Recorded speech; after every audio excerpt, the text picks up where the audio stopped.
तो हमारी जो ये संवेदनहीन सरकार है, इसको इस नारे को तो ख़त्म कर ही देना चाहिए कि बेटी बचाओ बेटी पढ़ाओ। लेकिन विपक्ष के नेता जब वहाँ पहुँचते हैं, राहुल गांधी वहाँ पहुँचते हैं, तो उनके साथ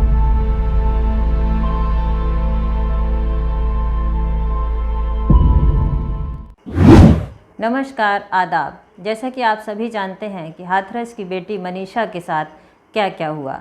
जैसा कि मैंने भी एक वीडियो मनीषा को लेकर बनाई थी, उसके साथ क्या क्या हादसा हुआ, कैसे वो हॉस्पिटल पहुंची, कैसे उसकी मृत्यु हुई, इस सब पर मैंने एक वीडियो बनाया था जिसको कि आप आई बटन में देख सकते हैं। अब बड़ा सवाल ये उठता है कि मनीषा की मृत्यु के बाद उसके शव का क्या हुआ, उसके परिवार के साथ कैसा दुर्व्यवहार हुआ, पुलिस ने आखिर ऐसा क्यों किया, प्रशासन ने संवेदनहीनता क्यों दिखाई, इसी सब पर हम आज चर्चा करेंगे।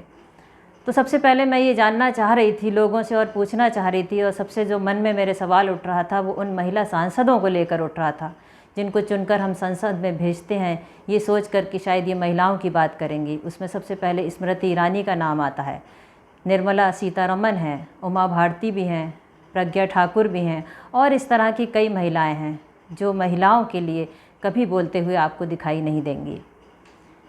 और जब वो विपक्ष में होते हैं तब वो सिलेंडर उठा उठा कर घूमते हैं। इतना संवेदनशील मुद्दा, एक बेटी के साथ इतना सब कुछ हो गया, शायद आप लोगों को कहीं एक ट्वीट भी इन महिलाओं का देखने को नहीं मिला होगा।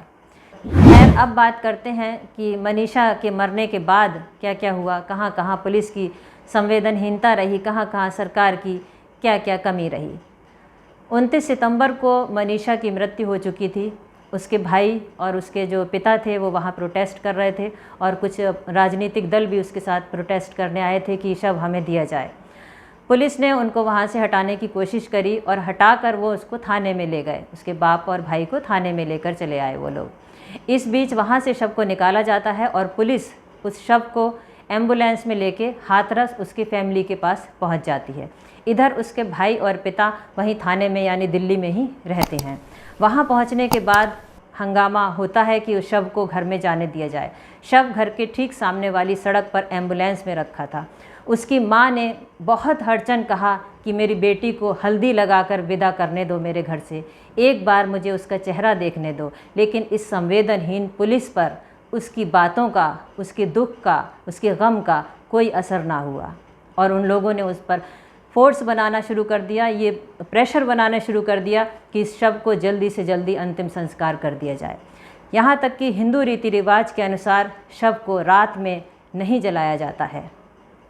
ये लाख कहने के बाद उसका जो दूसरा भाई था वहाँ, वो बहुत मनुहार करता रहा पुलिस का, उनसे रिक्वेस्ट करता रहा कि एक बार हमें उसका चेहरा दिखा दिया जाए, लेकिन पुलिस अपनी बात पर अड़ी रही। आखिरकार पुलिस ने उनको समझाने की भी पहले कोशिश करी, उनको ये बताया कि हम भी राजस्थान के हैं, हमारे यहाँ रात भर शव को घर में नहीं रखा जाता है, वक्त के साथ साथ रीति रिवाज बदल जाते हैं। तमाम तरह के पाठ उनको पढ़ाने की कोशिश करी, लेकिन दुख के मारे माँ और भाई उसका चेहरा तो देखना चाहेंगे ही, लेकिन पुलिस पर इन बातों का कोई असर नहीं हुआ। जब किसी तरह से परिवार वाले नहीं माने तो ज़बरदस्ती उसके छोटे भाई से एक स्वीकृति पत्र लिखा दिया कि हम आपकी सहमति से उसका अंतिम संस्कार करते हैं। जबकि ऐसा नहीं हुआ, धक्का मुक्की के साथ पुलिस ने उनको धमकाना शुरू करा। वो लोग डर कर खुद ही अपने कमरों में बंद हो गए, और बाकी को पुलिस ने वहाँ उनके घरों में बंद कर दिया और ले जाकर सामने खेत में उस लड़की का अंतिम संस्कार कर दिया, जैसा कि आप इन वीडियोज़ में देखेंगे जो हम आपको दिखाएंगे। एक मिनट, अब कर लिया ना आप लोगों ने जो करना है, हटिए एक बार। मैम मैं अंदर नहीं आगे जा रही हूँ, चिंता ही मत करो आप। और पुलिस और डीएम वहाँ का जो प्रशासन था वो साफ साफ ये कहने में लगा हुआ है आज भी कि परिवार की सहमति थी, परिवार के सदस्य वहाँ खड़े थे, जबकि वीडियो गवाह है कि वहाँ कोई परिवार का सदस्य नहीं था।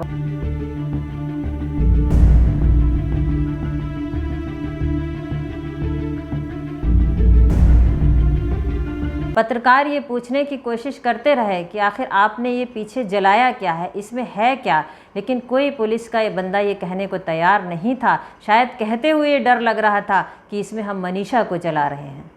तो एक बार बस बता तो दीजिए कि बॉडी है कि क्या है। मुझे सर राइट नहीं है बोलने का, मैं थर्ड क्लास का एक पुलिस ऑफिसर हूँ, जल क्या रहा है आपके सामने, थर्ड स्केल का पुलिस ऑफिसर हूँ, मुझे बोलने का अधिकार नहीं हिंदुस्तान में। आप लोग खड़े, किसी को तो पता होगा मैं क्या है कोतवाल हो सकता हूँ पर बोल नहीं सकता हूँ मैं।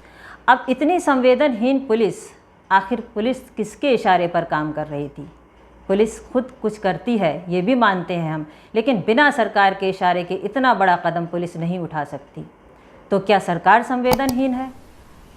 हमारे मुख्यमंत्री योगी जी कहते हैं कि पीएम जी ने हमें फ़ोन करा है, हमने उनसे वीडियो कॉन्फ्रेंसिंग पर बात करी है, एसआईटी गठन हुई है।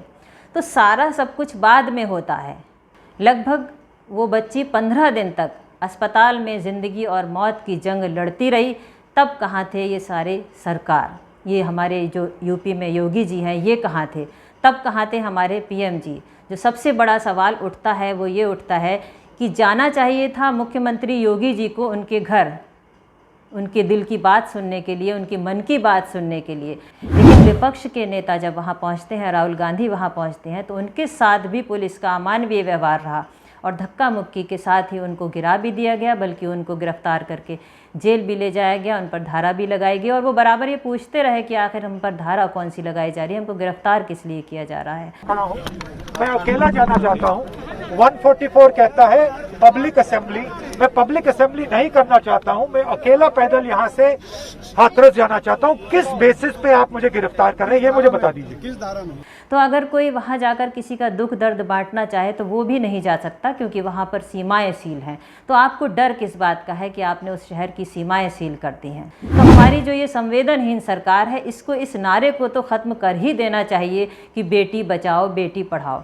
और इसी के कांड के साथ साथ आज बलरामपुर में भी एक कांड हुआ है, जो वो भी सेम इसी तरह से हुआ है। साथ ही इन्हीं दिनों एक पोस्ट अखबार की वायरल हो रही है हमारे मुख्यमंत्री योगी जी की, जिसमें कि वो कह रहे हैं कि women not capable of being left free और इंडिपेंडेंट, यानी कि महिलाओं को स्वतंत्रता का ही अधिकार नहीं है, या उनको कहीं अकेले जाना नहीं चाहिए, या उनको घर की चारदीवारी में बंद रहना चाहिए।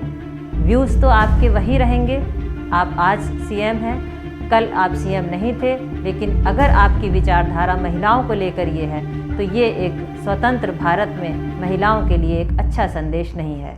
आज बस इतना ही। नमस्कार।